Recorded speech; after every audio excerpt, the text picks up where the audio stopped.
What's happening, boxing fans? It is Dr. Bring It. Hey, I just cut a video talking about kind of like what people thought about the Devin Haney comment about I'm not losing to no white person or to no white boy, whatever he said. But in this video, I'm going to actually talk about Devin Haney stacking up against Vasily Lomachenko. Let's break it down. So Lomachenko, let's talk about him for a second. Those of you who are Lomachenko fans know his fighting style. This guy is a complete animal, complete beast. He is one of the most winningest amateur fighters out there. Then when he hit the boxing scene, he came out very, very experienced. The guy is obviously a world-class fighter. People say, again, debatably, people say, who has he really fought? He hasn't fought anybody. He keeps ducking people. Yeah, whatever. But when you watch this guy fight, you can't help but notice his absolute skill in the ring. He's got a skill set that not many people have. Now, obviously, if you're fighting tomato cans out there, anyone will look like a complete genius. But you have to look at him of what he's actually bringing into the table, right? The guy has tremendous timing. Okay, first of all, his speed. He is a very fast fighter. His speed is good. He's a southpaw, right? So when he's coming in, he's not overly bouncy and jumpy. However, his footwork is really something. He really likes to work the angles. He's got really good timing, jabbing. He's got great reaction time. His head movement really is world class. I think it's really his experience too. He knows when he hits certain hitting, he feints in. He knows exactly how to trap his opponents. His opponents go for the bait. He knows where to move. Boom, he knows how to circle around his opponents and get the, he goes up and down. He knows how to hit body shots. He knows how to hit and work his opponents going round and round. He's not flat-footed. He can go in, go out really easily. I mean, the guy he's a complete beast, and he's got great ring generalship. He's got all the tools, and not only that, mentally, the guy is just mentally sound. He's always connected. What do I mean by connected mentally?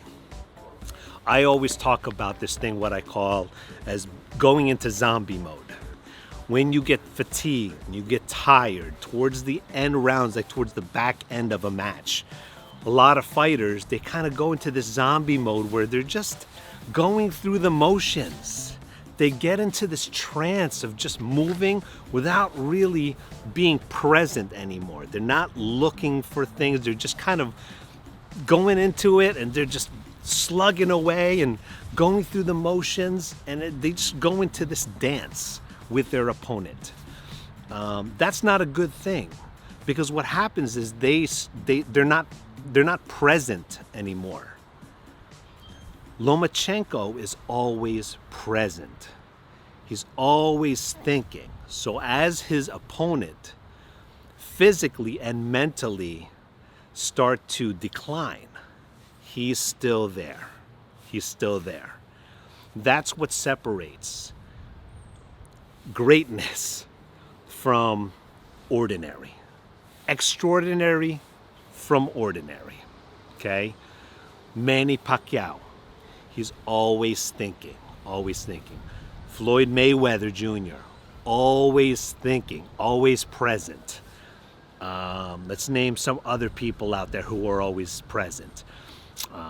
Crawford, always present, always trying to figure out how is he going to get into his opponent.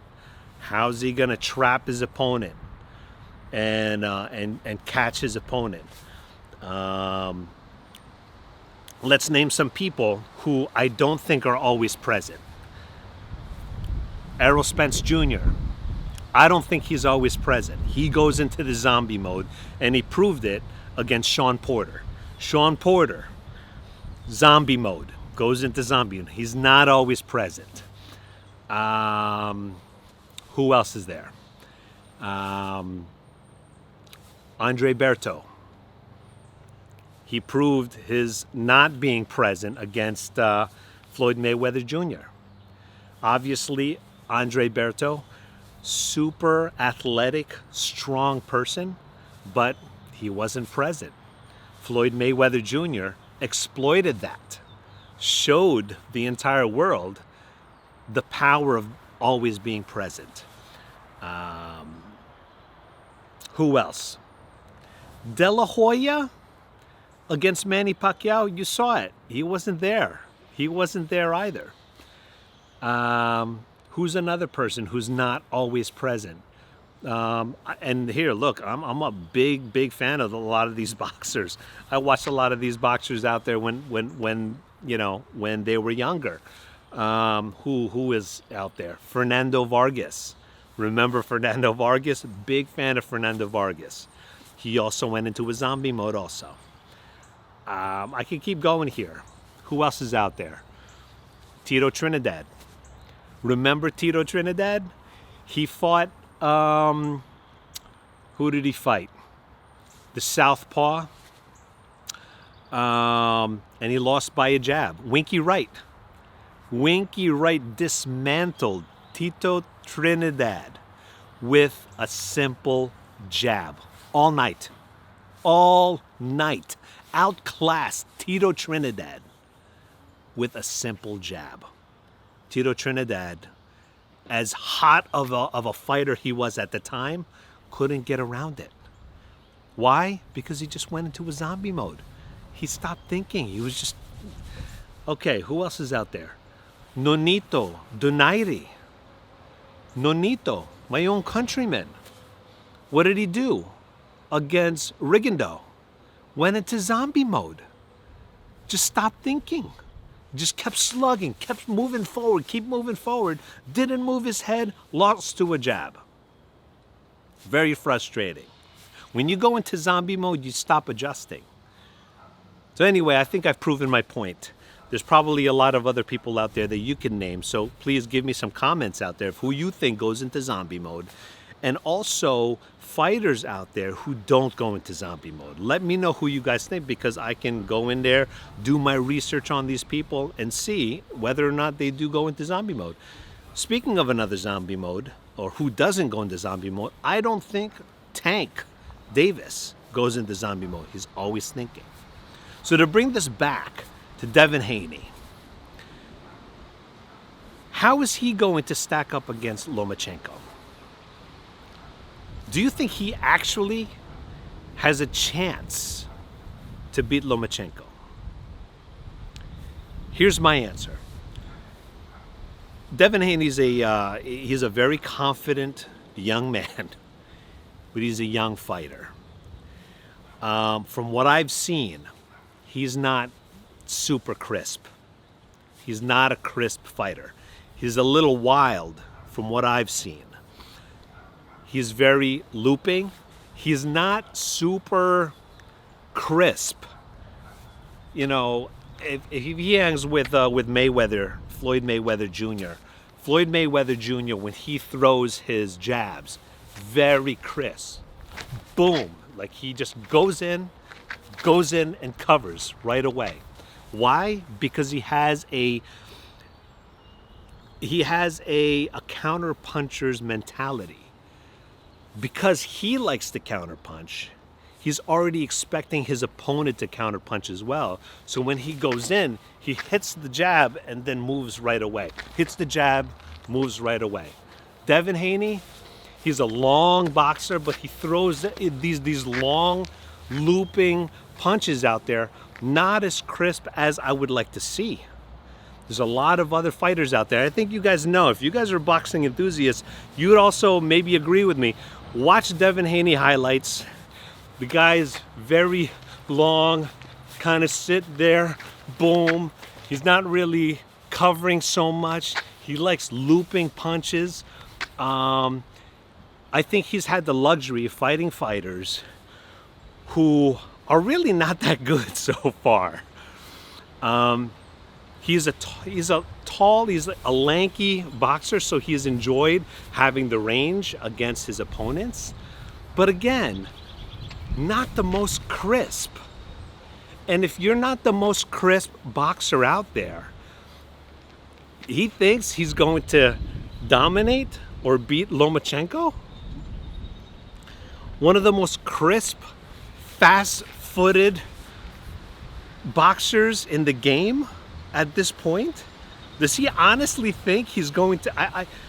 I think what's going to happen is, because of his careless comments that he just made recently about not being able to lose to a white boy, or never losing to a white boy, I think he might put his foot in his mouth if he's going to be fighting Lomachenko. I don't think that's a smart fight for Devin Haney. It's not a good fight for him, especially the fact that he's very young. I think he should probably learn a lot more before meeting someone like Lomachenko. Lomachenko, if this happens, I would love to see it, actually. I would love to see it. I would love to see it for Lomachenko fans, because Lomachenko, I think, would actually go out there and just teach this kid a lesson.